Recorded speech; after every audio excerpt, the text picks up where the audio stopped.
আজ আমরা শিখব একটা দারুণ ইংরেজি শব্দ অ্যামালগামেশন। তো চলো শুরু করা যাক। ধরা যাক আমাদের কাছে আছে মুড়ি, পেঁয়াজ, ছোলা আর মশলা, সব কিন্তু আলাদা আলাদা। এবার সবগুলোকে একসাথে মিশিয়ে ফেললাম। কি তৈরি হলো? মজাদার ঝালমুড়ি। এই যে বিভিন্ন জিনিস মিশিয়ে একটা নতুন জিনিস বানানো হলো, এই প্রক্রিয়াটাকেই বলে অ্যামালগামেশন।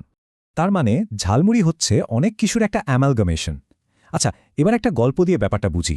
এক পাড়ায় ছিল দুটো ছোট বইয়ের দোকান, কিন্তু কোনোটাই তেমন ভালো চলছিল না। হঠাৎ দোকানদারদের মাথায় একটা আইডিয়া আসলো, কি হবে যদি দোকান দুটোকে এক করে ফেলা হয়? আর তাতেই হয়ে গেল একটা বড় সফল বইয়ের দোকান। এই অ্যামালগামেশনটাই তাদের বাঁচিয়ে দিল। শুধু দোকান না, কিন্তু ব্যবসা, সংস্কৃতি, এমনকি আইডিয়ার ক্ষেত্রেও এই শব্দটা ব্যবহার হয়। যেমন ব্যবসার ক্ষেত্রে এই বাক্যটা দেখুন। এর মানে দুটো টেক কোম্পানি একসাথে মিলে গেছে, আর মিলে গিয়ে তারা বাজারের সেরা আর সবচেয়ে শক্তিশালী একটা কোম্পানি হয়ে উঠেছে। এবার দেখা যাক সংস্কৃতির ক্ষেত্রে এই ইংরেজি বাক্যটার মানে কি।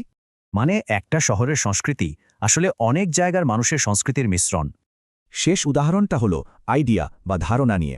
এই বাক্যটা বলছে অনেকগুলো আইডিয়া একসাথে মিলেছে, আর যখন নানারকম আইডিয়া এক হয় তখন দারুণ সব সমাধান বেরিয়ে আসে। একটা কথা মনে রাখতে হবে, অ্যামালগামেশন সাধারণত ভালো কিছুর জন্যই হয়।